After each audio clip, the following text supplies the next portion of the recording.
পুলিশের কোনো ইন্টেলিজেন্স নেই, পুলিশের কোনো খবর নেই, পুলিশ সারাদিন টিভি চ্যানেল চালিয়ে রেখে দেয়। যখনই টিভিতে জামালকে দেখালো, জামাল অ্যারেস্ট হয়ে গেল।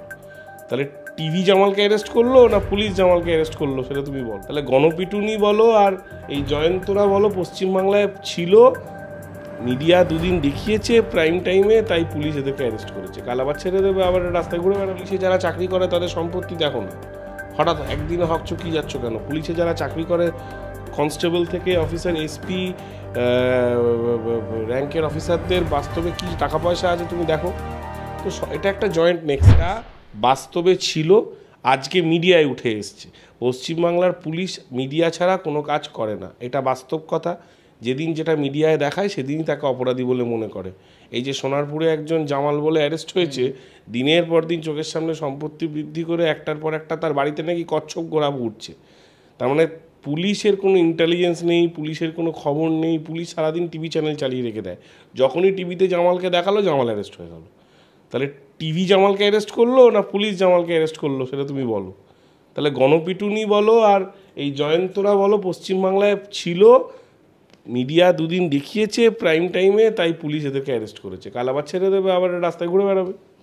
এই যে জয়ন্তর নাম উল্লেখ করলেন, তো সেই জয়ন্ত সিং বলুন, অর্থাৎ জেসিপি, বা তৃণমূলের যাদের গণপিটুনিতে অভিযোগ উঠছে, কেউ বুলেট সিং, এছাড়াও যে তাদের যে দলের নেতৃত্বদেরকে বলা হয় বাঘ সিংহ, তাহলে কি তৃণমূল দলে মানুষ নেই, শুধু কি পশু পাখি আর যন্ত্রপাতি? পুলিশ যার সাথে, পুলিশ যেভাবে সরকার চালাচ্ছে, পশ্চিমবঙ্গ এখন একটা পুলিশি রাজ্যই বটে। মানে কোট আনকোট বলছেন নাকি একদম কোট আনকোট পশ্চিমবাংলা একদম পুলিশি রাজ্য। পশ্চিমবাংলার পুলিশ তৃণমূলের নেতাদের সাহায্য করে, তাই তৃণমূলের নেতারা এরকম এক একটা জয়ন্ত, কেউ জেসিবি, কেউ জামাল তৈরি হচ্ছে। পুলিশ যদি অঞ্চলের শান্তি শৃঙ্খলা বজায় রাখতে সক্ষম হতো, তাহলে এরা তৈরি হতো না। এদের নিজস্ব কোনো ক্ষমতা নেই। একটা জয়ন্ত সিং বড় হতে পারে না যদি পুলিশ প্রশাসন তার সাথে না থাকে। এটা ট্রুথ, এটাই রিয়ালিটি। মানে পুলিশ প্রশাসন তাদেরকে নিরাপদ আশ্রয় দিচ্ছে? অবশ্যই, তা না হলে কে মস্তান তৈরি হবে, কে গুন্ডা তৈরি হবে? সবাই সরকারি সাহায্যে গুন্ডা হয়, এরাও হয়েছে। এদেরকে ব্যবহার করা হচ্ছে, এরাও তৈরি হচ্ছে, এরা নিজেদের স্বার্থও তৈরি করছে, এরা টাকারও তোলাবাজি করছে। সে তোলার টাকায় একাংশ পুলিশ, কাউন্সিলর, নেতা, মন্ত্রী সবার কাছে যাচ্ছে, তাই জয়ন্ত সিংহ মাতব্বর হচ্ছে, কাউকে মারধর করার সুযোগ পাচ্ছে।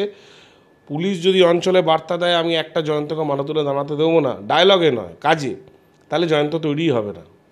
মানে আপনি বলতে চাইছেন যে নেতা নেত্রীদেরও হাত তাদের মাথায় রয়েছে? এত জটিল কথা নয় ভাই, এটা সাধারণ, তুমিও জানো, এটাই বাস্তব কথা।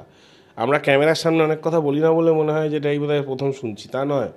নেতা নেত্রী, পুলিশ প্রশাসন, এটা একটা জয়েন্ট নেক্সাস। এই নেক্সাসটা পশ্চিমবাংলায় 13 বছর ধরে চলছে। এভাবেই একটা করে জয়ন্ত, কখনো জেসিবি, কখনো আরাবুল, কখনো অন্য জায়গায় অন্য নেতা উঠে আসে।